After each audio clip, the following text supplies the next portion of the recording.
Oke, kita hari ini belajar tentang penghakiman Tuhan ya. Yang pertama itu penghakiman tahta putih. Ya, namanya penghakiman tahta putih itu ya.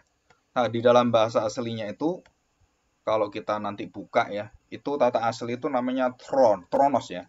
Tronos megaleukos. Tronon, nah karena begitu kata benda, megan leukon. Jadi penghakiman tahta putih. Leukon itu leukos itu putih ya, ke bentuk kata sifat. Nah, di sini kita belajar di dalam Wahyu pasal 20 ayat 11 sampai 15 ya. Mari kita lihat Wahyu pasal 20. Kita buka Wahyu pasal 20 ayat 11 sampai dengan ayat yang ke-15. Perhatikan hukuman terakhir. Jadi ini tentang penghakiman dan penghukuman pemisahan yang terakhir. Jadi ini artinya bahwa orang-orang itu akan dipisahkan, orang yang percaya dan tidak percaya. Dan ini seringkali juga disalah mengerti bahwa ini terjadi kapan, di depan atau nanti terjadi akan datang gitu ya, atau sudah terjadi sebelum Yesus datang terjadi dulu, atau itu Yesus datang kemudian dihakimi. Nah, itu bagaimana? Kita akan belajar bersama-sama ya. Nah, ini yang disalah mengerti tentang penghakiman akhir zaman ini, khususnya di dalam gereja dan juga orang-orang percaya, itu banyak simpang siur ya penghakiman itu. Alkitab hanya mencatat ada 3 penghakiman besar. Jadi 3 macam penghakiman ya. Nanti kita pelajari sama-sama 3 macam itu apa aja. Dan ini kita pelajari penghakiman yang penghakiman tata putih ini, penghakiman akhir atau penghakiman zaman akhir, terakhir.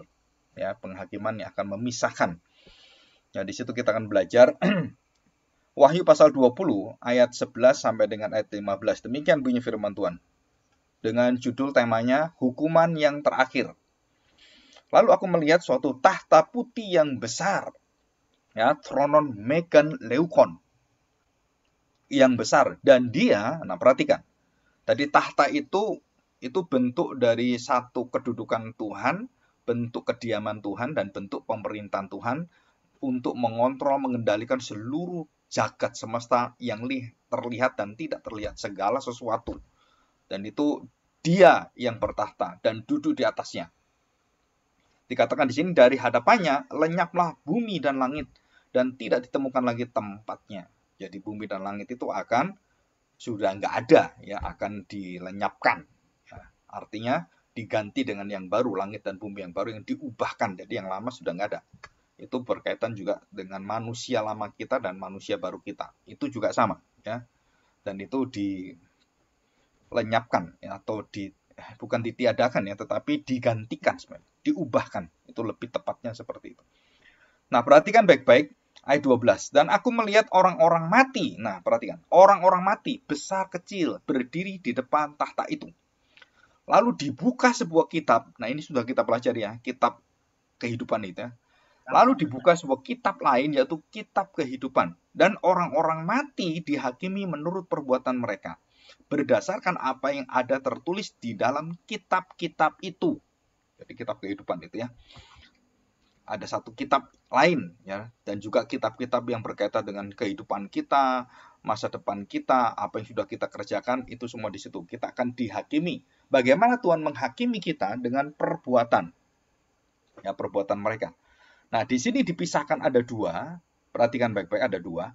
Aku melihat orang-orang mati besar dan kecil berdiri di depan tahta itu. Lalu dibuka semua kitab. Jadi kitab itu dibuka. Dan dibuka juga sebuah kitab lain, yaitu kitab kehidupan. Jadi ada 2 macam kitab ya. Kitab kehidupan yang kekal dan kitab-kitab yang lain. Apa itu isinya? Kemungkinan adalah kitab yang berkaitan dengan kehidupan kita. Kitab hidup kita. Catatan-catatan yang Tuhan berikan dalam hidup kita. Dan orang-orang mati, nah dikatakan di sini ya, dan orang-orang mati dihakimi menurut perbuatan mereka berdasarkan apa yang ada tertulis di dalam kitab-kitab itu. Ya. Maka laut menyerahkan orang-orang mati yang ada di dalamnya, dan maut dan kerajaan maut menyerahkan orang-orang mati yang ada di dalamnya, dan mereka dihakimi masing-masing menurut perbuatannya. Lalu maut dan kerajaan maut itu dilemparkanlah ke dalam lautan api. Itulah kematian yang kedua, lautan api. Dan setiap orang yang tidak ditemukan namanya tertulis di dalam kitab kehidupan dilemparkan. Jadi semua orang itu ia dilemparkan ke dalam lautan api. Ya, ini disebut sebagai tronon, megan, leukon.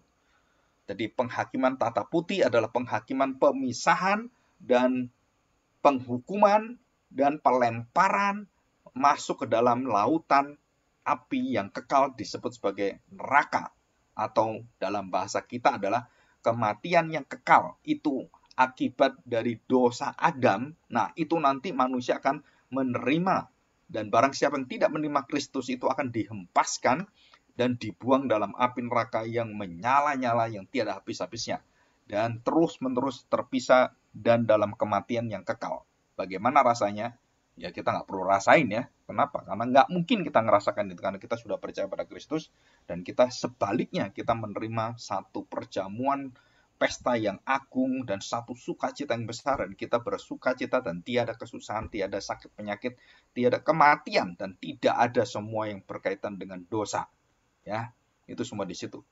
Jadi di sini kita melihat dalam Wahyu pasal 20 ayat 11 sampai 15 jelas sekali itu ada penghukuman terakhir, penghakiman, ya, penghakiman tahta putih yang besar, ya. Dan penghakiman itu berkaitan dengan apa? Kitab kehidupan dan kitab-kitab yang lain. Kita nggak tahu kitab-kitab lain itu apa. Yaitu kitab tentang kehidupan kita masing-masing yang ditulis dan juga sudah dicatat oleh Tuhan, dan semua harus dihakimi, dan sesuai dengan perbuatan-perbuatan kita dihakimi. Bukan hanya kita orang-orang yang Kristen dan juga orang yang bukan Kristen. Ya, orang-orang yang tidak percaya Kristus dan percaya pada Kristus.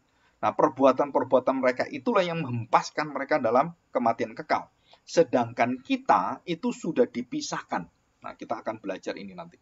Ya, jadi jelas sekali. Terjadi kapan, Pak? Nah, sebelum kita melihat ini akan terjadi, kita harus lihat ayat sebelumnya.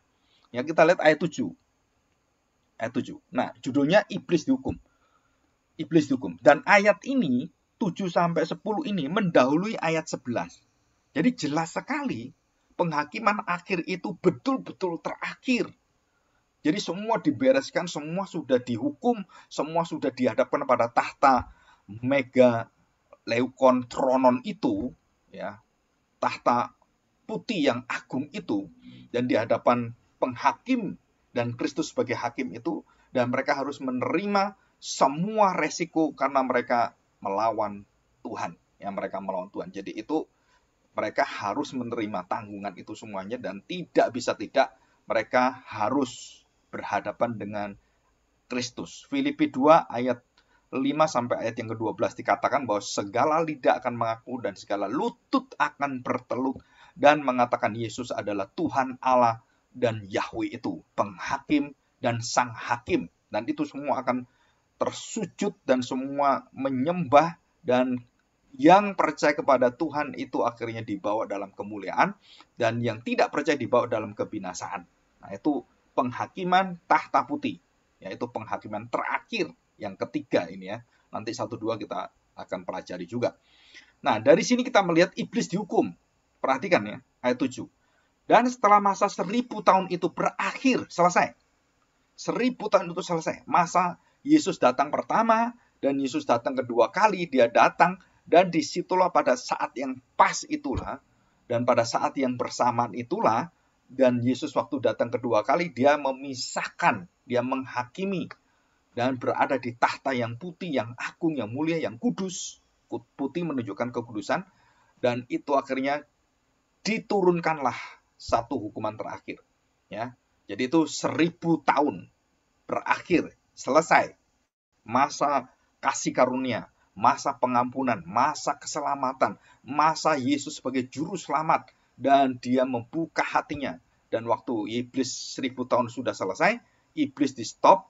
Dan apa yang terjadi? Iblis akan dilepaskan dari penjaranya, dan ia akan pergi menyesatkan bangsa-bangsa pada keempat penjuru bumi, yakni Gog dan Magog, dan mengumpulkan mereka untuk berperang, dan jumlah mereka sama dengan banyaknya pasir di laut.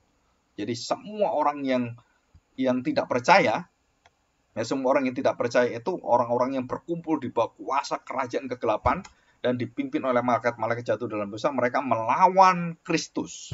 Nah, saudara perhatikan. Jadi perlawanan itu sudah sejak semula Yesus datang, dia disalibkan, sudah dilawan oleh iblis ya. Dan kemudian iblis ditaklukkan dan kuasanya sudah tidak bisa mengalahkan kita. Dan Kristus bertahta di surga. Dan iblis itu akhirnya waktu Yesus sebelum datang, ya sebelum dia datang untuk menghakimi dan masa kerajaan 1000 tahun sudah selesai, masa keselamatan belas kasihan Tuhan, kemurahan Tuhan sudah berhenti dan Yesus datang dan mereka mengumpulkan semua di situ. Dan jumlah mereka banyak sekali. Mungkin bisa miliaran orang, kita nggak tahu. Dan menghadap melawan Tuhan. Dan itu terjadi akhir zaman. Ya. Dan itu jelas sekali. Ayat yang 9. Maka naiklah mereka ke seluruh dataran bumi, lalu mengepung perkemahan tentara orang-orang kudus dan kota yang dikasih itu. Tetapi dari langit turunlah api menghanguskan mereka. Nah, jelas ya, Sodom Gomora kita masih ingat. Dan orang-orang yang melanggar kekudusan Allah di bait Allah, Nadab dan Abihu juga sama, langsung dibakar dengan api kemuliaan Tuhan. Sodom Gomora dibakar juga, dan orang-orang ini juga sama. Tetapi dari langit turunlah api menghanguskan mereka. Nah, banyak orang mengatakan itu adalah benda-benda meteor-meteor ya. Jadi itu bentuk-bentuk batu-batu yang besar itu yang akan menghantam bumi, dan waktu masuk ke bumi itu karena geseran yang luar biasa itu ada satu apinya dan seperti bom ya. Dan itu kalau kena bumi, itu api itu meledak dan disitulah semua manusia hancur, bumi dan segala isinya juga sudah hancur semuanya ya. Itu akan terjadi. Jadi siapa yang menurunkan api itu jelas itu adalah Tuhan sendiri. Ya. Dan 10. Dan iblis yang menyesatkan mereka dilemparkan ke dalam lautan api dan belerang, yaitu tempat binatang dan nabi palsu itu, dan mereka disiksa siang malam sampai selama-lamanya. Jadi orang menafsirkan, Pak, kalau saya dihakimi, di situ dihakimi enggak, Pak? Dihakimi. Tapi Kristus yang membela kita dan kita sudah dipisahkan. Jadi penghakiman akhir itu sudah ditebus oleh Kristus pada waktu dia di kayu salib, dan dia dihakimi oleh Bapa, dan dia menerima hukuman, dia menerima neraka itu, dan dia masuk dalam neraka, dan dia mati 3 hari 3 malam itu, dan dia masuk ke dalam yang paling tidak mungkin diterima oleh manusia, yaitu maut. Dan Yesus menerima maut. Murka Allah itu adalah maut. Ya, itu disebut sebagai neraka.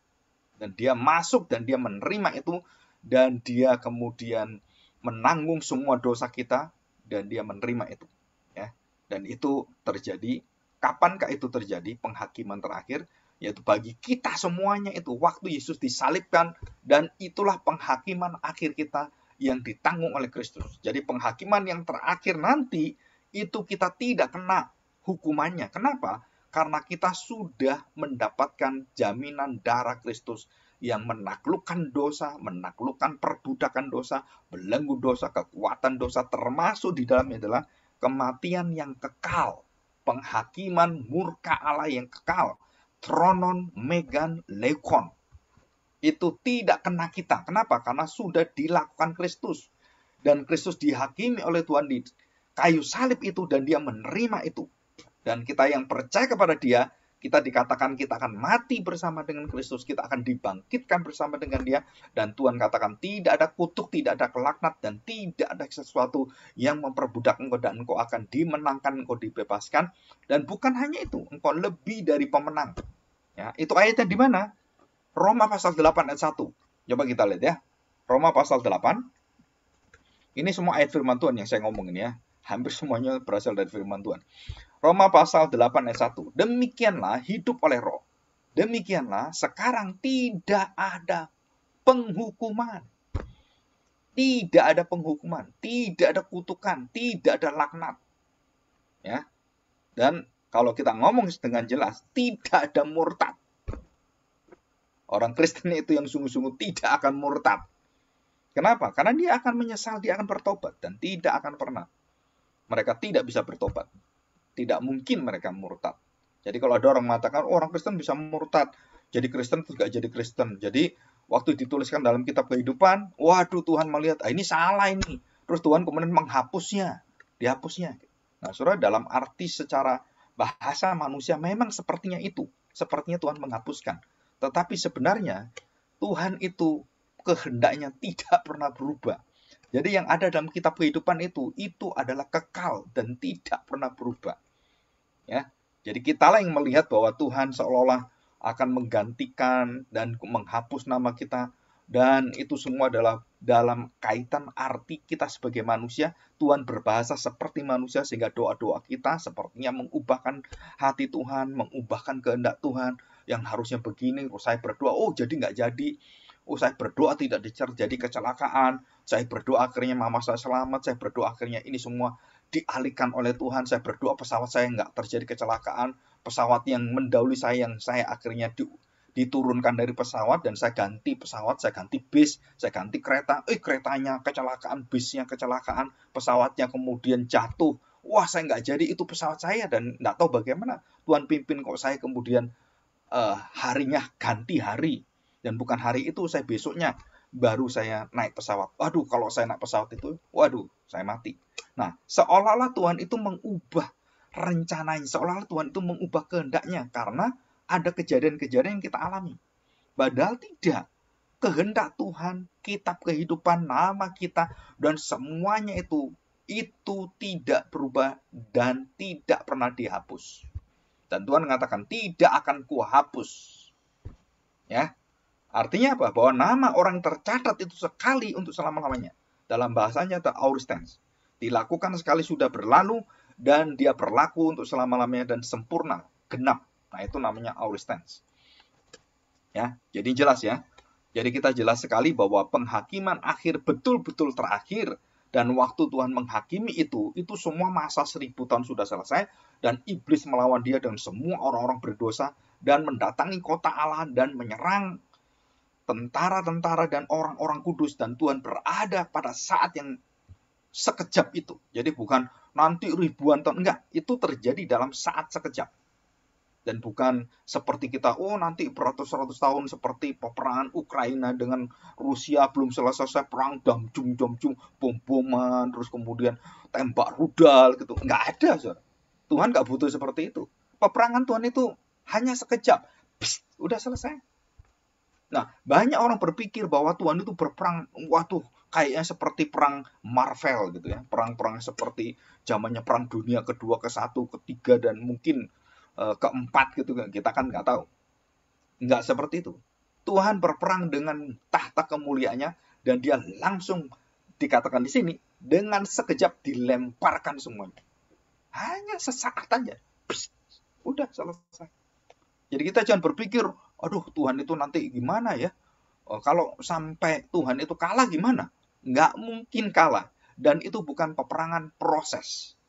Ya, peperangan di dalam alam menghakimi dan terjadi peperangan Gog dan Magog. Nah, ini pernah saya singgung di pelajaran saya tentang akhir zaman ya. Di dalam YouTube saya itu ada itu tentang Gog dan Magog.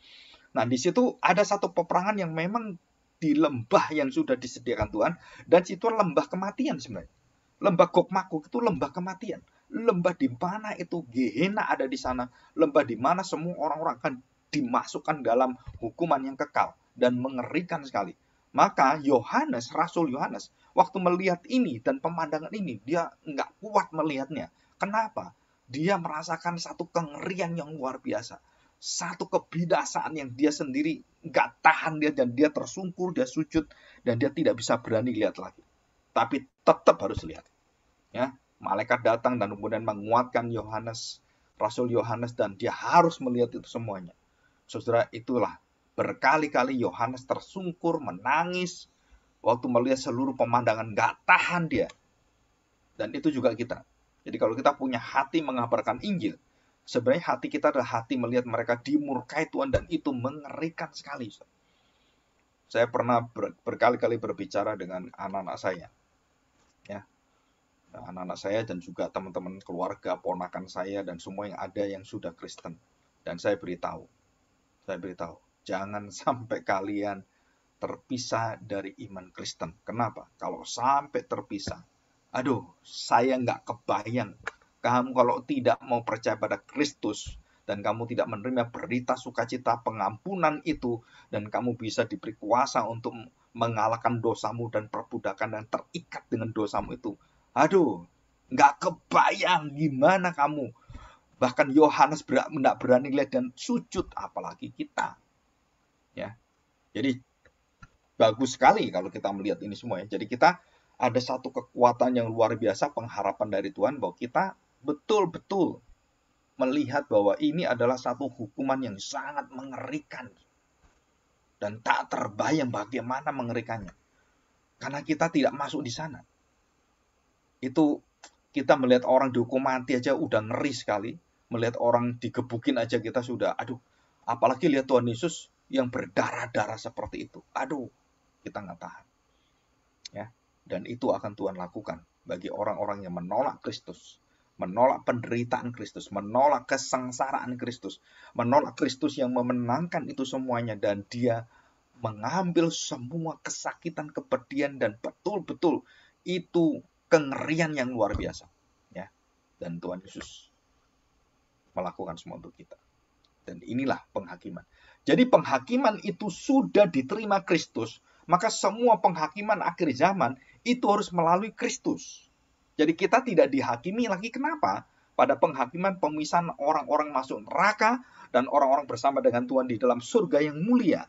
Dan kita tidak masuk. Kenapa? Karena Kristus yang sudah membenteng kita. Dia sebagai gunung yang kudus. Dia sebagai gunung batu kita, pembela kita.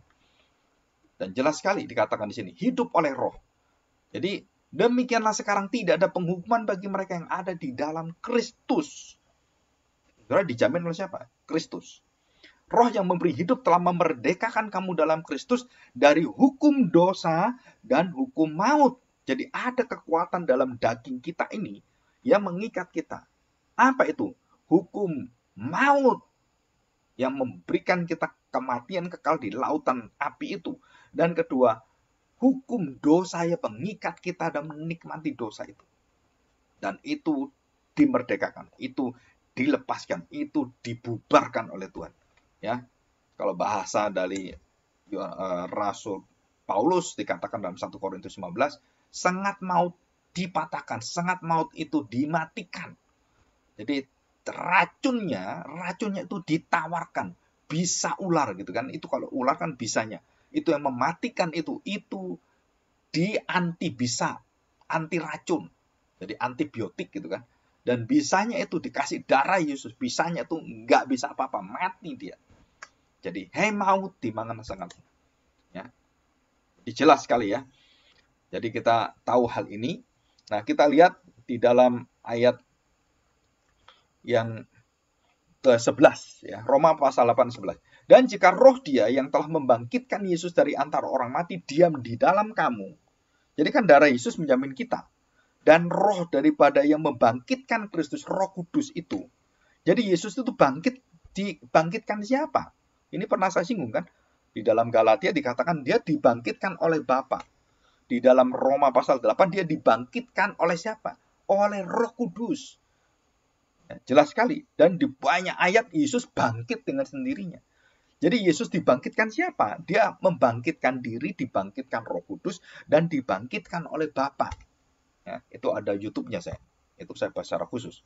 Nanti bisa dilihat lagi. Dan dikatakan di sini akan menghidupkan juga tubuhmu yang fana. Tubuhmu yang penuh dosa.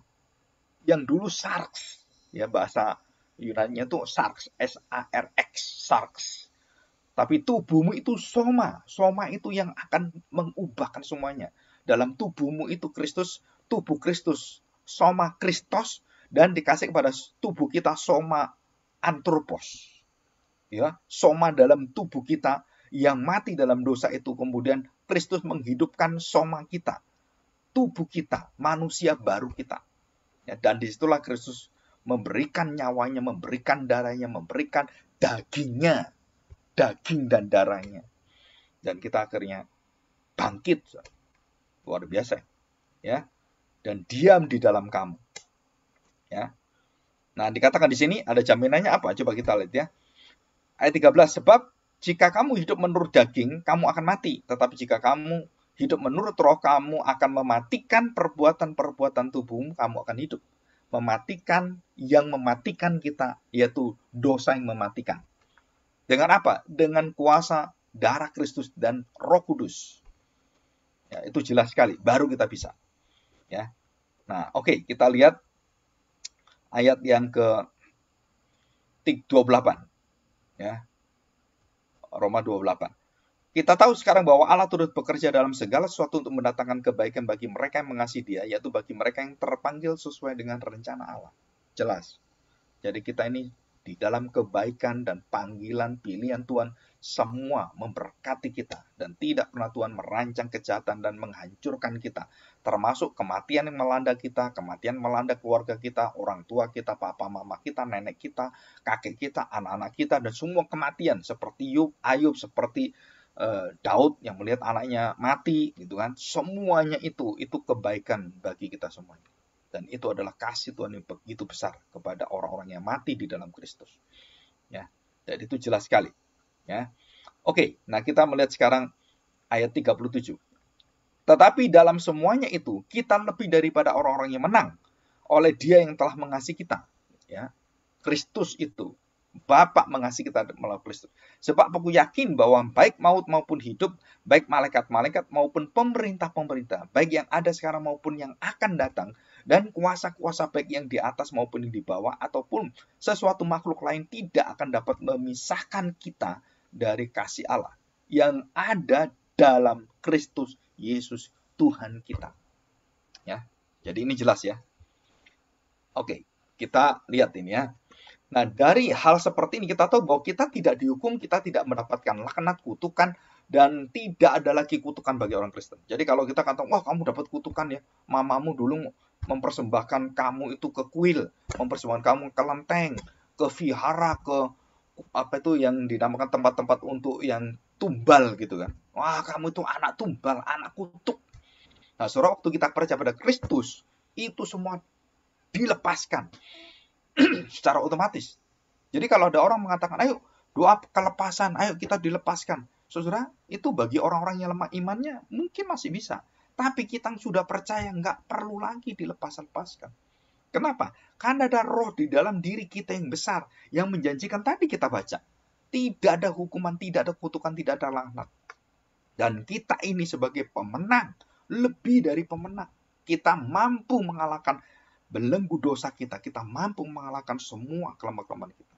Dan kita diberi kuasa oleh Roh Kudus untuk melawan, dan dengan kuasa Roh Kudus membangkitkan kita waktu kita mati. Dan waktu dihakimi oleh Allah, Roh Kudus yang memberikan pada kita satu kekuatan penyertaan itu, membawa darah Kristus sebagai tameng kita, sebagai pembela kita, dan waktu murka Allah itu menyerang kita, itu langsung lumpuh dan sudah diterima oleh Kristus. Jadi kita nggak terima itu, ya Kristus yang terima. Dan itulah manfaat dari salib Kristus kalau kita percaya. Ya, nah ini kita pelajari ini ya. Jadi perhatikan baik-baik ya. Coba perhatikan baik-baik. Nah, ada dua macam kitab. Kitab-kitab yang dibuka dan kitab kehidupan. Dan itu semua dibuka, perhatikan ya. Itu semua dibuka pada saat penghakiman akhir. Perhatikan. Jadi sebelum itu nggak dibuka. Tapi nanti penghakiman akhir. Kitab kehidupan adalah kitab terakhir dari segala kitab. Kitab Taurat, kitab hukum Taurat, hukum kitab-kitab yang ada, kitab perjanjian lama, perjanjian baru itu dibuka semua kan. Tapi ini kitab yang khusus dan kitab kehidupan dibuka, dan dia melihat nama-nama yang sudah tertulis dan siapa saja, dan tidak ada yang di sana yang masuk di dalam lautan api. Tapi yang nama-nama, ada namamu, tapi kok nggak ada di kitab kehidupan. Namamu nggak ada di sini. Nggak ada darah Kristus yang mencatat namamu. Maka semua orang yang tidak tertulis namanya, yang tidak ada dalam kitab kehidupan, dihempaskan semua. Masuk neraka. Ya, di situ. Nah, disitulah kita akan belajar. Nah, belajar apa? Nah, kita akan belajar penghakiman yang lain. Ya, kita belajar. Nah, perhatikan baik-baik. Semua orang atau semua manusia itu akan dibawa ke dalam penghakiman terakhir. Ya, kita orang Kristen semuanya. Nah, kita dibela Kristus, kita bukan hanya dibela ya, tapi kita juga digantikan oleh Kristus. Dan Kristus melakukan bagi kita. Dituntut tuntutan Allah, tuntutan hukum Taurat, tuntutan bait Allah, tuntutan ritual-ritual, semua yang ada dalam kitab Keluaran itu, Imamat, dan semua yang ada, ritual orang-orang Yahudi itu yang begitu rumit, semua itu diselesaikan oleh Kristus waktu dia hidup sampai dia mati. Semua digenapi oleh dia. Dan kita sekarang ini, itu tidak berusaha untuk kita itu selamat. Bukan. Kita menikmati keselamatan. Dan kita menyatakan sukacita kita dalam keselamatan. Jadi seluruh bentuk pelayanan kita masuk sekolah teologi, kita melayani Tuhan, kita melakukan apapun, semua adalah merupakan satu sukacita karena kita sudah diterima oleh Kristus. Ya. Jadi kita kalau anak presiden, kita masuk ke istana presiden, semua milik saya. Tapi anaknya orang bukan anak presiden masuk, menikmati itu, diusir kamu. Kenapa? Kamu bukan anak saya. Minggir kamu. Kamu tidak berbaju pesta. Ini undangan untuk anak-anak kerajaan Allah. Kamu siapa? Nggak pakai baju pesta. Bajumu mana? Kristus mana? Siapa yang menebus kamu? Siapa yang menyelamatkan kamu? Wah, kesasar. Minggir kamu. Ini bukan tempatmu. Usirlah orang-orang ini. Buang ke neraka semuanya. Nah, saudara. Jadi Tuhan memanggil, tapi juga Tuhan memilih. Banyak orang dipanggil, sedikit yang dipilih. Di situ. Jadi semua perbuatan yang dikatakan di sini adalah perbuatan semuanya akan dihakimi Tuhan. Jadi orang-orang berdosa yang dibawa ke dalam satu penghakiman terakhir ini, mereka tidak bisa untuk berdalih apapun. Mereka tidak bisa membela diri karena dosanya itu sudah menuduh mereka semuanya. Dan tinggal diempaskan Tuhan. Ya. Jadi tidak ada pengadilan ditanya, bagaimana tentang dosamu? Kamu sudah, nggak ada. Itu semua sudah saklek, sudah paten, dan sudah pasti, dan diempaskan semuanya. Nggak usah tanya-tanya lagi Tuhan. Langsung dibuang semua. Semua dibuang. Tidak ada satupun yang lolos. Ya. Nah, saudara, itu semua ada di dalam kitab Mazmur. Coba kita ada juga di dalam kitab Wahyu pasal 22. Kita lihat ya, Wahyu pasal 22 ayat 12. Kita perhatikan. Wahyu pasal 22 ayat 13. 18 ya, 12 sampai 18. Saya baca 12 saja. Nah, perhatikan, sesungguhnya aku datang segera dan aku membawa upahku untuk membalaskan kepada setiap orang menurut perbuatannya. Membalaskan. Dia akan mengacungkan tangan dan dia akan menghancurkan orang-orang yang melawan dia, dan Tuhan mengatakan, balas dendam itu hakku. Saudara perhatikan, jadi kamu menyiksa orang-orang, kamu membakar gereja, kamu menolak berita Injil, kamu urusannya dengan saya. Dan sekarang ini Tuhan membuka semuanya, dan semua perbuatanmu yang melawan aku, menghina aku, yang mengolok-olok orang Kristen, dan yang membunuh banyak orang Kristen yang kamu jadikan orang Kristen itu, kamu bakar, kamu bunuh, kamu penggal, kamu gereja kamu bakar, gereja kamu bom. Oh, itu urusannya dengan Tuhan semua. Dan waktu penghakiman akhir, wah, nggak ada yang bisa nolak. Dan tinggal dibuang Tuhan. Semua hancur semua. Dan itu dalam api kekekalan yang nyala tidak pernah berhenti. Ya, dikatakan di sini, aku adalah Alfa dan Omega, yang pertama dan yang terkemudian, yang awal dan yang akhir. Nah, ini juga ada dalam Wahyu pasal pertama juga. Ya, itu ada di sana dicatat juga. Nah, perhatikan ya. Jadi di sini kita akan belajar. Nah, sekarang penghakiman yang lain, ya. Perhatikan baik-baik, penghakiman yang lain. Nah, kita lihat ini. Nah, ini, ya. Sekarang tadi kan saya bawa kita dalam penghakiman yang ketiga, penghakiman tahta putih. Nah, kita masuk penghakiman yang pertama. Ini ada kelas khusus ya, penghakiman pertama tentang kita sebagai orang Kristen. Perhatikan, so. Penghakiman pertama adalah penghakiman pemisahan, dan itu terjadi di mana? Terjadi di dalam gereja Tuhan, terjadi di bangsa Israel, terjadi di lingkungan kita orang-orang percaya. So. Ya, di lingkungan itu. Jadi ini adalah pernyataan tentang kualitas seseorang. Jadi ini bukan yang tadi ya, penghakiman akhir ya, bukan.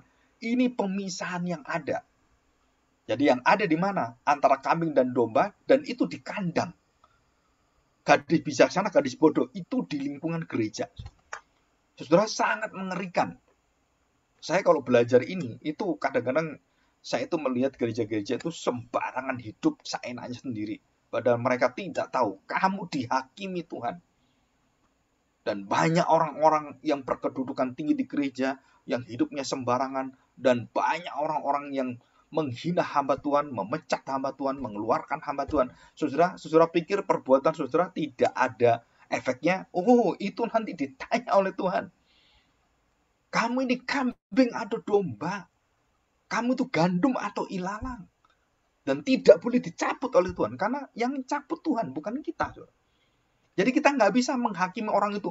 Oh, kamu nanti nggak bisa. Kenapa? Kamu nanti akhir zaman. Oh, kamu tahu rasanya. Dan kamu menangis seperti orang kaya dan Lazarus. Dan kamu menangis. Nggak akan mengubah nasibmu.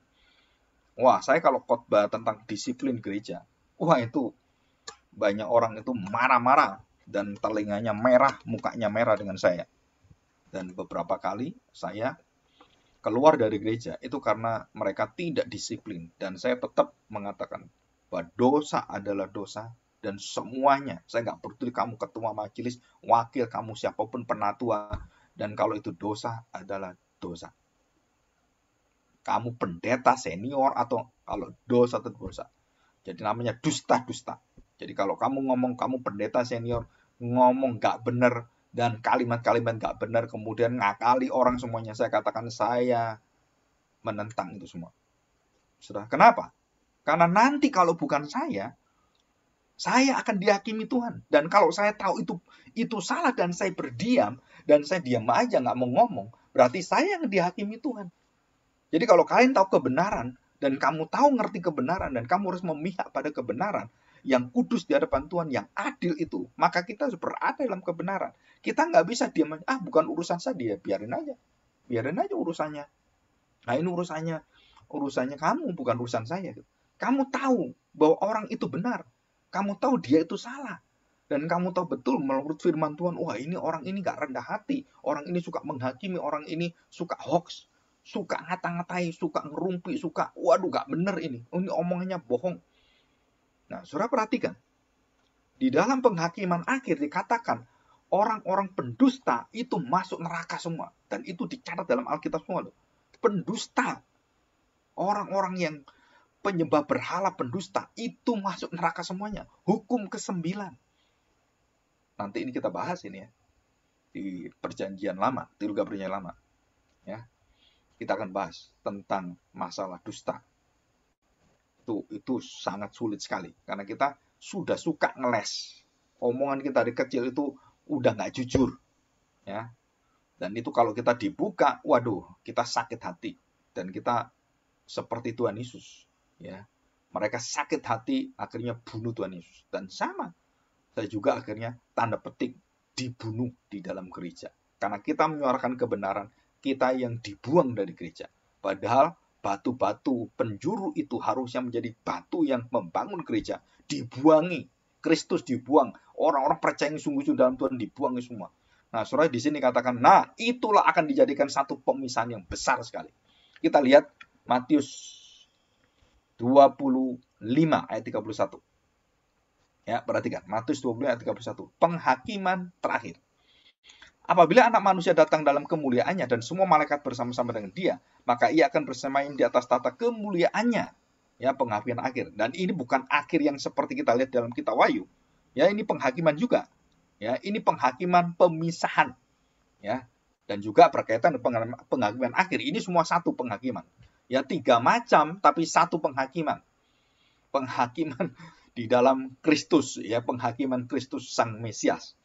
Nah, dikatakan di sini ayat 32, lalu semua bangsa akan dikumpulkan di hadapannya dan ia akan memisahkan. Nah, perhatikan. Ia akan memisahkan mereka seorang demi seorang, sama seperti gembala memisahkan domba dari kambing, dan ia akan menempatkan domba-domba di sebelah kanannya dan kambing-kambing di sebelah kirinya. Dan raja itu akan berkata kepada mereka yang di sebelah kanannya, mari hai kamu yang diberkati oleh Bapakku, terimalah kerajaan yang telah disediakan bagimu sejak dunia dijadikan. Sebab ketika aku lapar, kamu memberi aku makan. Ketika aku haus, kamu memberi aku minum. Ketika aku seorang asing, kamu memberi aku tumpangan. Ketika aku telanjang, kamu memberi aku pakaian. Ketika aku sakit, kamu melawat aku. kamu menguji aku ketika aku di penjara. 37.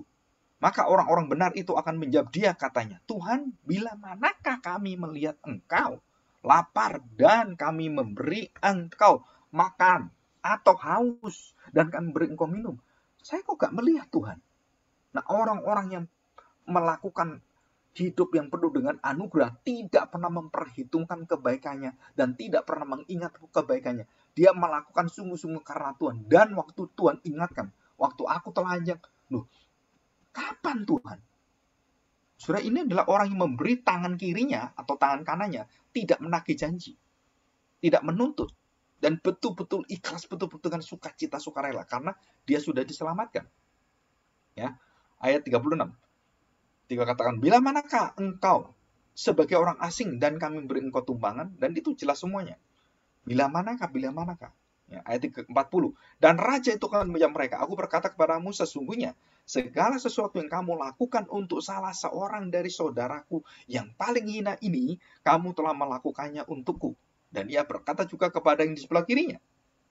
Dan dia langsung menghakimi. Nah, ini penghakiman akhir nanti. Penghempasan dalam neraka. Nah, perhatikan. Di sini. Dan ia berkata juga kepada mereka yang di sebelah kirinya. Nah, ini penghakiman akhir. Hanya untuk orang-orang yang binasa. Enyalah engkau dari hadapanku. Hai kamu orang-orang yang terkutuk. Enyalah ke dalam api yang kekal yang telah disediakan untuk iblis dan malaikat-malaikatnya. Dikatakan sebaliknya. Sebab ketika aku lapar, kamu tidak memberi aku makan. Ketika aku haus, kamu tidak memberi aku minum. Ketika aku seorang asing, kamu tidak memberi aku tumpangan. Ketika aku telanjang, kamu tidak memberi aku pakaian. Ketika aku sakit dan dalam penjara, kamu tidak melawat aku. Lalu kata mereka pun, dan menjawab dia, katanya, Tuhan, bila manakah kami melihat engkau lapar, atau haus, atau sebagai orang asing, atau telanjang, atau sakit, atau dalam penjara, dan kami tidak melayani engkau? Kapan? Jadi yang satu sudah melayani, tapi dia tidak mengingatnya. Yang satu tidak melayani, merasa melayani. Ini pemikiran yang sangat aneh. Dan kalau saya katakan benar-benar gila ini. Jadi orang yang berdosa itu sok melayani Tuhan, sok hebat dengan Tuhan, sok mengatakan saya melakukan mujizat bagi namamu, saya melakukan ini semua bagi engkau, Tuhan begitu hebatnya semua pekerjaan-pekerjaan aku lakukan. Tuhan katakan apa? Aku tidak kenal engkau. Sama kalimatnya. Enyalah engkau. Tuhan katakan demikian. Dikatakan di sini, enyalah dari hadapanku. Kamu orang-orang terkutuk. Enyalah ke dalam api yang kekal, yang telah sedia untuk iblis dan malaikat-malaikat. Tuhan Yesus mengatakan ini bukan pada saat Matius pasal 27 sudah mau terakhir, dia mau disalibkan. Enggak loh. Coba kita lihat Matius pasal 7. Nah, ini. Matius pasal 7. Ya, Matius pasal 7. Ya, tentang penghakiman. Hakim adalah satu-satunya hanya Tuhan. Kita nggak boleh menghakimi orang. Tentang keselamatan, tentang kehidupan masa depannya. Saudara, kita tidak bisa. Kenapa? Karena kita terbatas dan Tuhan mau tahu. Kita nggak tahu. Kita tidak mau tahu. Ya, kita lihat ayat 21. Ya, ayat 21. Bukan setiap orang yang berseru kepadaku, Tuhan, Tuhan, akan masuk ke dalam kerajaan surga. Melainkan dia, nah, di sini kan, bukan yang ngomong, yang nyanyi, yang memuji, yang di gereja, yang pamer-pamer seperti itu. Bukan. Tapi mereka yang bukan menyanyi berseru, bukan yang berdoa-doa, yang suaranya seperti itu, yang mungkin orang terpukau dengan kerohaniannya, itu nggak memuka Tuhan. Semua ibadah kita itu kosong sebenarnya, kalau kita tidak pernah melakukannya. Dan ini akan dihakimi Tuhan. Saudara dengar, kalian semua dengar, kalian akan dihakimi Tuhan. Keindahan ibadah tidak membawa dampak apapun jika engkau tidak sungguh-sungguh beriman pada Tuhan. Jelas dikatakan di sini. Ya, pada hari yang terakhir, banyak orang akan berseru kepadaku, Tuhan, Tuhan. Nah, siapa yang ngomong Tuhan, Tuhan terus? Rohaniawan, orang pelayanan, orang yang suci, orang-orang yang begitu giat dalam pelayanan, orang-orang yang melayani dengan luar biasa, terus berkata Tuhan, nyanyi Tuhan, berdoa Tuhan, dan apapun dilakukan untuk Tuhan, semua bagi nama Tuhan. Dikatakan, ya, bukan yang berseru Tuhan, Tuhan, yang masuk ke dalam kerajaan surga. Ayat 22, pada hari terakhir banyak orang akan berseru kepadaku, Tuhan, Tuhan, bukankah kami bernubuat demi namamu? Kami mengajar di namamu. Kami kan dosen di MTS. Saya ini pendeta, bukan hanya pendeta. Saya juga pengajar, bukan hanya pengajar. Saya ini seorang yang pintar, saya seorang yang luar biasa. Tuhan pakai saya. Saya bisa bernubuat demi namamu, dikatakan. Dan mengusir setan. Wah, hebat sekali. Setan pun diusir loh. Kamu masuk neraka, setannya masuk neraka, kamu juga. Yang kamu usir akhirnya masuk bersama dengan kamu. Aneh ini. Orang ngusir setan, akhirnya masuk sama dengan setan. Ngusir setan, tapi nemennya setan, ya sama aja kamu setan. Ya, ada nggak seperti itu? Banyak pendeta yang mengusir setan dan dia akhirnya hidup selama-lamanya bersama dengan setan. Jadi setan membawa setan dan menjadi setan-setanan, kesetanan gitu kan. Nah, dikatakan di sini, yang mengusir setan demi namamu dan mengadakan banyak mujizat demi namamu juga. Kuasa mujizatnya dipamerin di kampung-kampung dia berjalan. Dalam nama Tuhan Yesus, sembuh kamu. Wah, pamer semuanya. Wah, masuk ke YouTube. Wah, orang-orang kagum. Wah, luar biasa pendeta ini. Wah, pendeta ABC ini luar biasa. Wah, dari luar negeri orang banyak luar biasa. Saudara tahu ini kalimat ini? Mujizat, mengusir setan, kuasa-kuasa yang luar biasa. Itu bukan milikmu. Itu miliknya Tuhan. Jadi Tuhan dimuliakan bukan kamu. 23. Nah, ini kalimat yang sama dengan pasal 25, Matius pasal 25. Dikatakan sama persis, ya. Pada waktu itulah aku akan berterus terang kepadamu.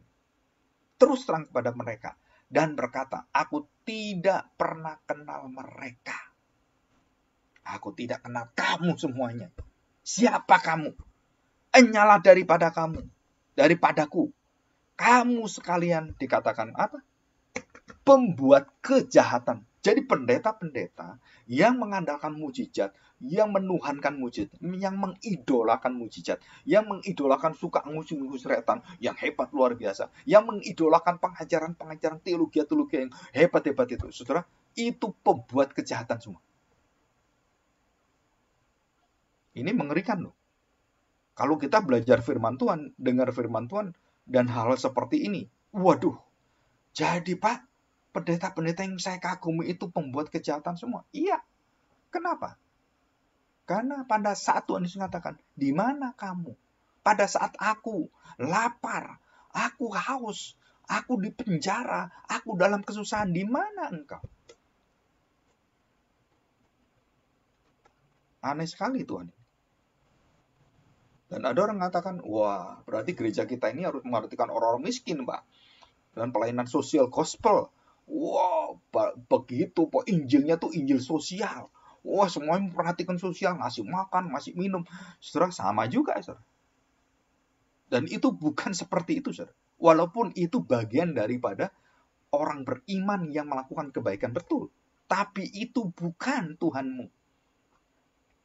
Social gospel, perbuatan-perbuatan baik kita yang membantu orang, itu bukan untuk menyenangkan dirimu. Bukan untuk mencari supaya kamu dilihat orang, oh saya ini orang Kristen baik loh. Bukan, salah. Tuhan katakan, di mana aku? Jadi bukan orang miskinnya, tapi Kristusnya. Nah ini, saudara. Nah, kerusakan social gospel yang dibawa oleh bapak-bapak social gospel itu, ya, dan banyak bapak-bapak teolog-teolog social gospel sampai akhirnya ke gereja-gereja yang besar di Indonesia yang mainline, gereja-gereja stream yang mainstream semuanya itu, yang tua-tua gereja, itu semuanya banyak yang melihat gereja itu hanya perbuatan baiknya yang akan membuka iman Kristen. Saudara, betul perbuatan baik. Betul itu sosial, kegiatan sosial, memberikan sembako. Itu tidak ada salahnya. Tetapi, saudara perhatikan, Tuhan katakan, di mana aku berada dan aku lapar, aku haus. Jadi identitas di sini adalah identitas Kristus. Nah, saya tanya, saudara. Saya tanya, Pak, terus siapa itu? Nah, sudah jadi pertanyaan besar. Apakah ini orang Kristen atau semua orang yang bukan Kristen dan Kristen semua jadi satu? Saudara perhatikan. Dan kita akan lihat konteks ayat ini adalah dikatakan bahwa aku, di mana aku ada? Di mana kamu siksa aku? Aku menderita. Engkau, hei Paulus, engkau bukan menyiksa manusia. Engkau menyiksa aku. Jadi di mana identitas Kristus itu sebagai orang-orang yang bersama-sama dengan yang disertai dengan Kristus, di mana dia lapar, dia haus, dan kamu tidak berikan makan, tidak berikan minum. Jadi konteksnya ini betul-betul sebenarnya itu lebih ke arah adalah orang-orang percaya konteksnya. Tetapi secara penafsiran bisa dibawa kepada isi dunia ini. Karena orang percaya bukan hanya kita yang kenal. Banyak orang percaya yang belum kenal Tuhan, yang nanti dengan pelayanan kita, dia mengenal kasih Tuhan. Karena benih-benih kasih dalam perbuatan baik, dan benih-benih daripada sukacita Injil itu kita bukakan dengan perbuatan kita, dan kasih itu menjadi nyata, dan kemudian orang itu percaya. Nah, itu juga sama. Jadi ada lapisan di sini. Jadi waktu Yesus mengatakan, aku telanjang, aku lapar, aku haus, aku di penjara, aku sakit, di mana kamu? Kamu di mana semua? Dan ini bukan pelayanan social gospel. Kenapa? Karena identitasnya bukan orang miskinnya, tapi Kristusnya. Nah, ini banyak orang tersesat di mana? Karena Kristusnya, bukan orang miskinnya. Oh, saya memberi orang miskin, berarti memberi Kristus. Salah, saudara. Identitas Kristusnya ada di sana. Orang-orang yang percaya pada Kristus. Nah, itu yang diutamakan. Orang-orang yang berdiam dan betul-betul mengasihi Tuhan, dan waktu dia lapar, dia haus, dia mengabarkan Injil, dia tidak mendapatkan dukungan, dan kita mendukung orang-orang ini, kita mendukung dengan uang kita, mendukung dengan talenta kita, dan kita mendukung semua orang ini. Nah, Tuhan katakan, disitulah engkau melayani aku. Jadi ini konteksnya kalau kita lihat di akhir zaman. Ini konteksnya adalah pelayanan pengabaran Injil. Konteksnya ini, saudara. Penghakiman ini adalah pengabaran Injil. Kenapa? Nah, ini rahasianya. Ya, rahasianya. Coba kita lihat Matius pasal 24. Ya, Matius 24. Ya. Matius pasal 24. Kita lihat.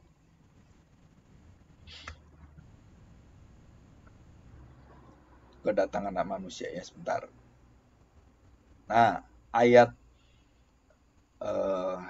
ini ayat yang luar biasa ini ya.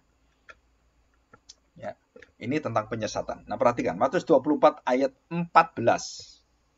Ya. Perhatikan. Saya akan bacakan dari ayat 11. Banyak nabi palsu akan muncul, dan ini tentang gereja ya. Yang mempengaruhi gereja, bukan dunia ini. Dunia udah palsu, udah di dalam kekafiran, gak kenal Tuhan, itu pasti masuk neraka, udah gak usah beritahu. Nah, ini adalah banyak nabi palsu akan muncul dan menyesatkan banyak orang. Nabi palsu itu apa? Ya berkaitan dengan Mesias palsu, Injil palsu, dan semuanya. Ayat yang ke-12, dan karena makin bertambahnya kedurhakaan, maka kasih kebanyakan orang menjadi dingin, termasuk orang Kristen. Ya, tetapi orang yang bertahan sampai pada kesudahannya akan selamat. Siapa ini? Orang-orang Kristen. Orang-orang percaya. Orang-orang mengandalkan Tuhan. Ayat 14. Dan Injil kerajaan ini akan diberitakan di seluruh dunia menjadi kesaksian bagi semua bangsa. Sesudah itu, nah, ya, ini ayat 25 akan membahas. Sesudah itu barulah tiba kesudahnya. Apa? Penghakiman terakhir. Yesus datang kedua kali. Jelas. Jadi penghakiman akhir, pemisahan Tuhan, itu berkaitan dengan apa? Injil kerajaan Allah. Berkaitan dengan apa? Dengan semangat penginjilan, membawa Injil kepada orang-orang yang akan dipanggil Tuhan, yang dikasih Tuhan, baik yang sudah dikasih ataupun yang akan dikasih Tuhan. Dan kita ada dua. Satu, di dalam gereja kita, orang-orang yang lapar, haus, telanjang, kita harus perhatikan. Dan gereja itu kuatnya luar biasa. Kenapa? Karena sistem pemerintahan gereja adalah kasih Kristus. Maka orang-orang di dalam gereja yang di dalam kekurangan, itu saudara-saudara seiman, itu membagikan kehidupan mereka, kekayaan mereka, beras mereka, makanan mereka, dan semua ditolong oleh orang sesama. Waktu aku tidak ada pekerjaan, di mana kamu? Dan itu anak-anak Tuhan yang tidak dapat pekerjaan, yang hidupnya setengah mati. Dan orang-orang yang punya kaya dan punya kerjaan banyak. Kamu harus berpikir lebih dulu, saudaramu identitas dengan Kristus.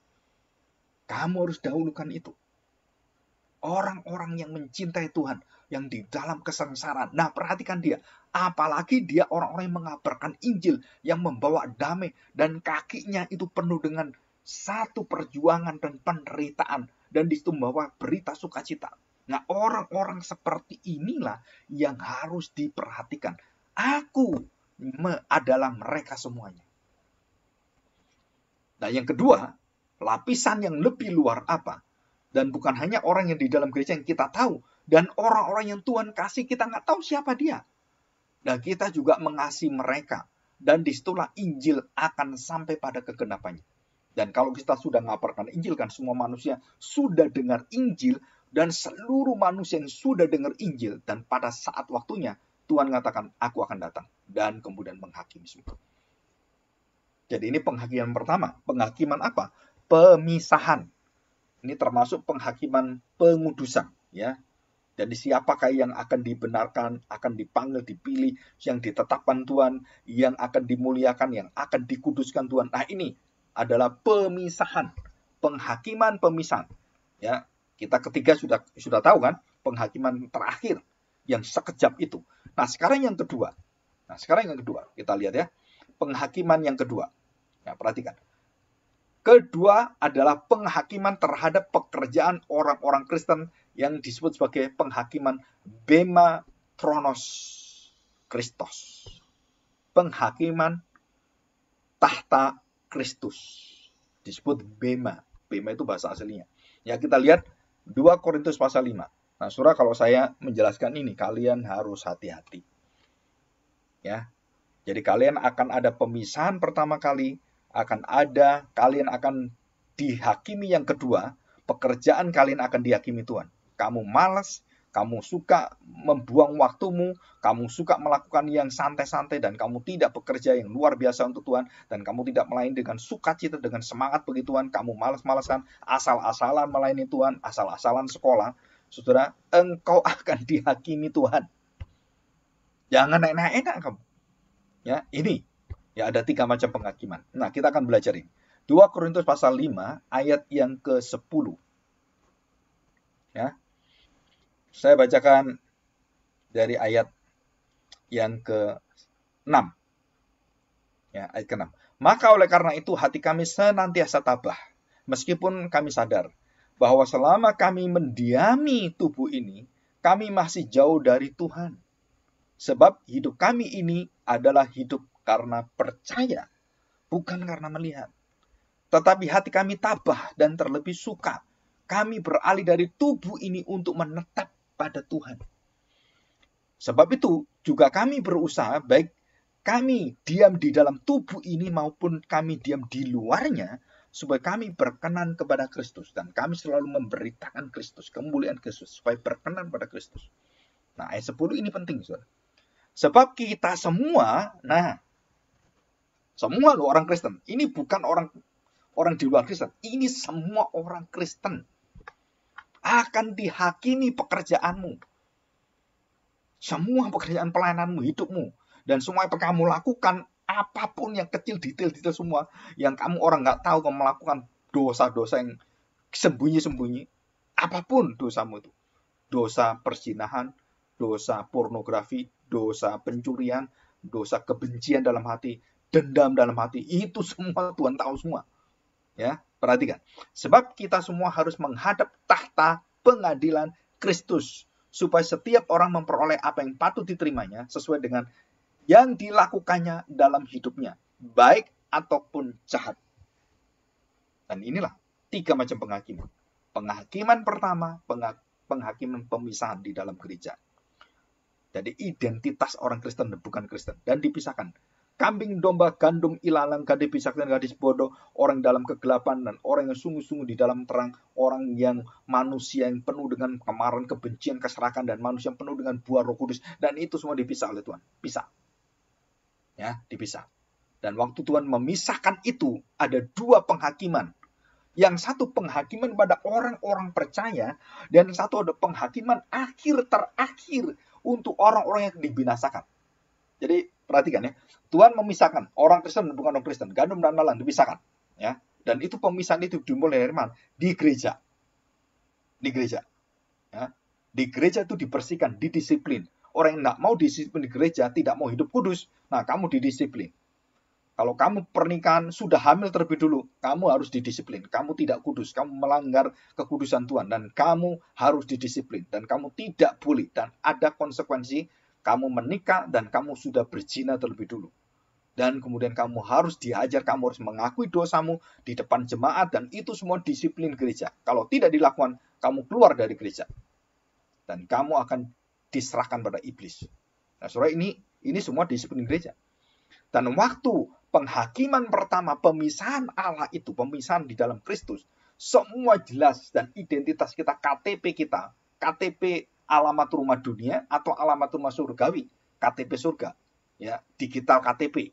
Ya, kita semua KTP-nya adalah KTP surga, dan nama kita sudah tercatat di sana. Dan semua kependudukan kita, kependudukan surgawi.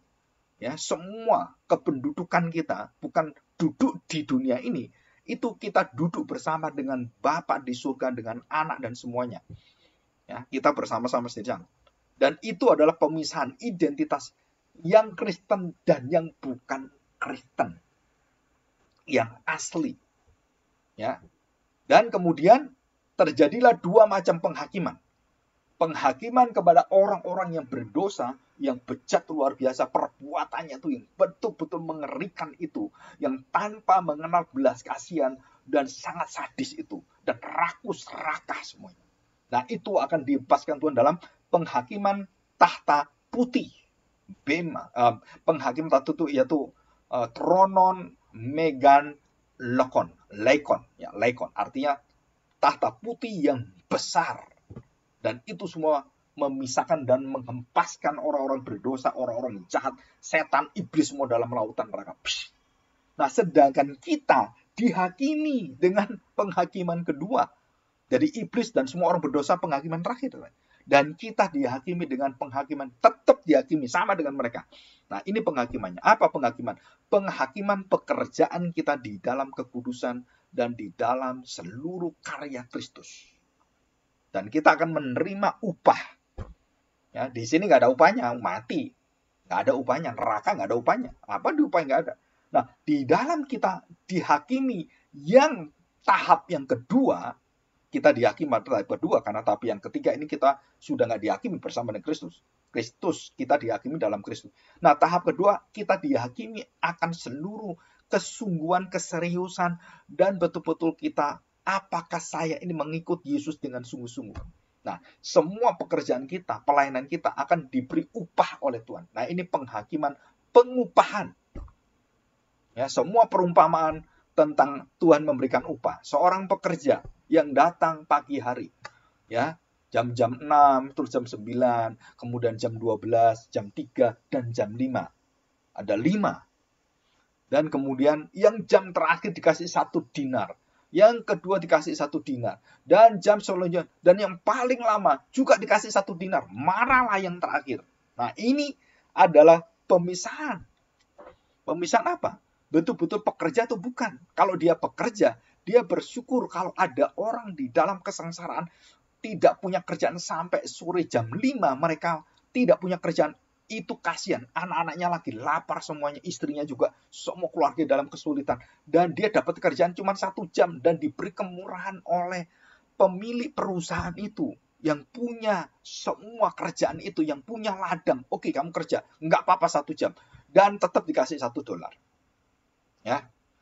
Yang bekerja hampir 12 jam, 10 jam, melihat yang 1 jam dikasih $1, dia berpikir, oh berarti saya dapatnya $10, 10 dinar. Kenapa?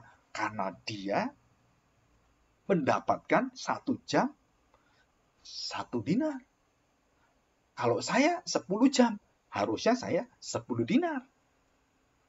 Padahal perjanjian dari awal, kamu ikut kerja saya, kamu dari sekarang mau ikut, iya. Perjanjiannya apa? Ya kamu dapat 1 dinar. Karena perjanjian. Yang ini 1 dinar, 1 jam 1 dinar, 10 jam 1 dinar. Apanya yang salah? Tuhan katakan, apa yang salah? Harusnya kamu bersyukur dia mendapatkan pekerjaan. Ini saudaramu. Ini orang-orang yang sebangsa dengan kamu. Orang-orang yang serumah dengan kamu. Orang-orang yang sedaging dengan kamu. Kenapa kamu nggak terima dengan saya? Dan kamu kemudian memuji orang ini. Padahal ini kan sama. Kesengsaraan di sini dengan kamu. Kamu begitu dapat, aduh kamu senang, sudah senang keluargamu. Kenapa? Dapat kerjaan, hari ini saya bisa makan, saya bisa melakukan semuanya. Oh, puji Tuhan. Tapi orang lain diberkati Tuhan, orang lain dikasih Tuhan. Kenapa kamu iri? Dan kamu nuntut Tuhan untuk memberikan lebih daripada 1 dinar dan 10 dinar. Apa hakmu? Dan inilah banyak orang Kristen seperti ini. Seperti anak sulung terhadap anak bungsu. Bapak, anak bungsu itu kurang ajar. Itu sudah minta uang.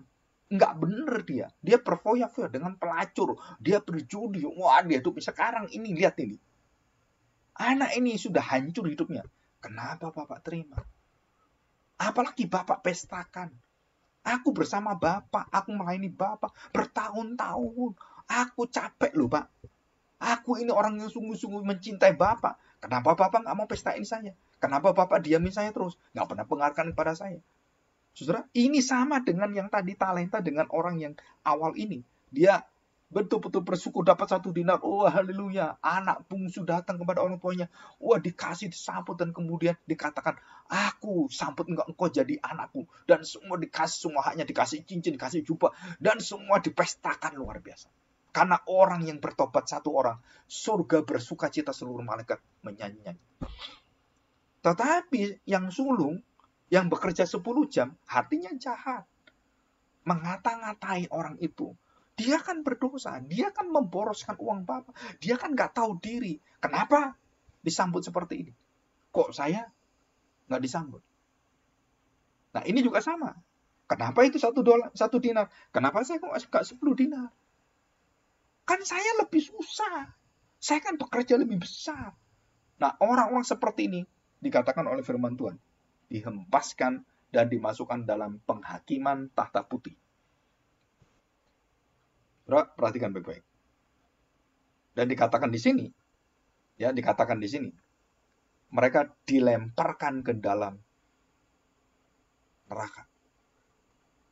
Nah, ini penghakiman. Jadi penghakiman pertama, kedua, ketiga, ini satu penghakiman yang sama. Seluruh penghakiman sifatnya sama.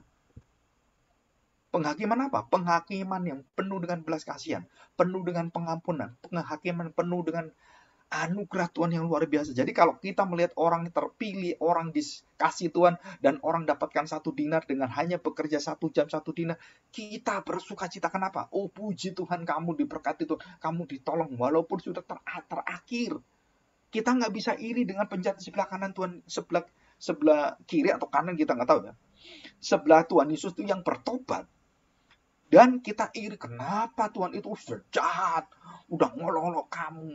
Dan bertobatnya cuma ujungnya doang. Mana perbuatannya? Nggak ada perbuatannya. Saya melayani engkau setengah mati berpuluh-puluh tahun, mendirikan gereja, banyak cabang-cabang gereja. Saya luar biasa di hadapanmu. Tuhan, kenapa kamu nggak membawa saya ke dalam hidup yang kekal? Kenapa itu orang penjahat kamu janjiin hari ini juga kamu dengan aku di surga, di Firdaus bersama aku? Tuhan, kenapa itu nggak dijanjikan pada saya? Dan kita lihat ini semua. Dan inilah penghakiman. Jadi orang-orang yang hatinya penuh dengan kemuliaan, orang-orang yang menghargai orang-orang itu, maka orang itu akan mendapatkan upah. Kita sudah masuk surga, sudah senangnya luar biasa, terus kita dihargai oleh Tuhan, dan pekerjaan kita di bumi ini memberitakan Injil Tuhan, menyatakan kasih Tuhan dengan segala perbuatan kita. Kita sabar kepada orang memusuhi kita, kita mendoakan musuh-musuh kita memberkati musuh kita dengan memberikan semua, dan semua kasih Tuhan, dan orang itu tetap jahat, kita tetap setia pada Tuhan. Orang-orang seperti ini, orang-orang yang mendapatkan upah, dan kita akan menerima upah mahkota itu dengan satu sukacita yang besar sekali. Dan kita dihormati oleh Tuhan, dimuliakan oleh Tuhan.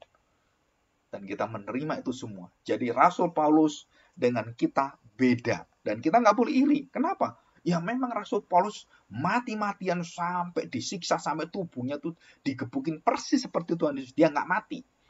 Dia setengah mati sekarat. Dianggap udah mati. Nggak tahu hidup lagi. Paulus itu pernah digebukin sampai mau mati, dirajam itu. Dipikir udah mati dia. Masih hidup. Karena Tuhan tetap memakai Rasul Paulus. Dan kita belajar di sini. Jadi tahta bema penghakiman Kristus adalah bagi orang-orang Kristen yang sungguh-sungguh dan menyatakan kasih Allah, perbuatan-perbuatan dan buah pertobatan. Maka di sini kita melihat di dalam Matius tadi pasal 24 dan juga Matius pasal ke-7, kita harus tahu dikaitkan dengan apa? Pohon yang baik dengan buah yang baik. Nah, itu penghakiman. Jadi kalau kita pohon baik, kita memiliki Kristus, otomatis semua buah-buah yang lahir dari kita itu pohonnya tidak mandul, tidak akan dikutuk oleh Tuhan. Seperti pohon ara yang dikutuk kering oleh Tuhan karena itu melambangkan bangsa Israel yang mandul dan tidak menghasilkan buah. Dan langsung dikutuk. Hari ini juga aku kutuk engkau, langsung kering. Dan pada zaman akhir, semua yang tidak menghasilkan buah dan mereka tidak menghasilkan buah pertobatan. Nah, dikatakan oleh Yohanes Pembaptis, kapak di tangan Tuhan akan diayunkan dan semua akan dipotong. Pohon-pohon, orang-orang yang tidak menghasilkan buah, yang tidak bertobat, yang tidak mengikuti Tuhan, tidak mau taat pada Tuhan, orang hidup sembarangan dan di dalam berhala-berhala kerakusan hatinya, semua akan ditebang dan dimasukkan dalam api neraka. Saudara, ini bukan mitos, ini bukan khayalan cerita.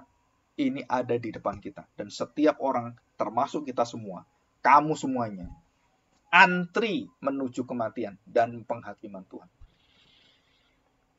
Saya kalau membayangkan ini selalu kita nggak berani lihat ke atas. Kenapa? Kita harus melihat hati kita, Tuhan, pakailah saya, pakailah hamba-Mu, pakailah Tuhan. Supaya kami terus rendah hati di hadapan-Mu. Dan kami melihat karya-Mu yang luar biasa. Keagungan-Mu, keselamatan bukan kami, karya-Mu. Kekudusan bukan karya kami, karya-Mu. Kami dihakimi, bukan kami dihakimi dengan segala dosa kami. Kami masuk neraka, kami dapatkan murka Allah. Tapi Engkau Tuhan, kasih setiamu, kemurahan-Mu, lebih dari hidup kami. Dan itu menyertai kami. Apalagi yang kita katakan. Ya, apalagi yang kita mau ajukan. Gak ada. Dan kita bersyukur. Penghakiman pemisahan, penghakiman yaitu pemberian upah dan pemisahan di dalam orang yang sungguh-sungguh dan orang yang tidak sungguh-sungguh. Ya, orang-orang Kristen yang sungguh-sungguh dan tidak sungguh-sungguh, pemisahan itu ya. Kambing domba dan orang-orang yang bersungguh-sungguh di dalam pekerjaan Tuhan itu akan disertai Tuhan. Ya, dikatakan di situ. Dan kemudian penghakiman terakhir tahta putih, dan tidak ada satu orang yang bisa keluar dari jalur ini. Ya. Minggu depan kita akan belajar penghakiman yang kedua ini lebih detail ya. Dan kita akan belajar bersama-sama. Oke. Nah, ini sebenarnya ada di sini ya. Penghakiman apa itu tahta penghakiman Kristus? Nah, di sini. Nah, kita akan lebih detail mempelajari karena kita orang Kristen dan nanti kita akan mendidik jemaat dan kita harus berani mendisiplin dosa-dosa jemaat, termasuk dosa kita. Kita harus berani mengatakan pengampunan, meminta ampun kalau kita bersalah, meminta maaf, dan itu semuanya merupakan kekuatan yang Tuhan berikan pada kita. Sehingga kita bisa mengalahkan dan menaklukkan dosa, mematikan dosa, mengenakan kebenaran di dalam Tuhan. Ya, oke. Ini saya pikir cukup hari ini. Nanti jam 1 siang kita ketemu lagi. Dan kita akan belajar tentang perjanjian lama ya. Hukum perjanjian lama. Ya.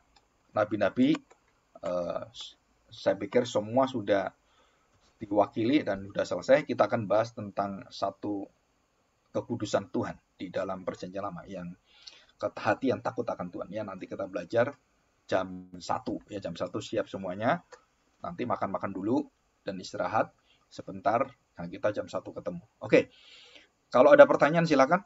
Kalau ada yang mau bertanya. Ya, Pak. Oke.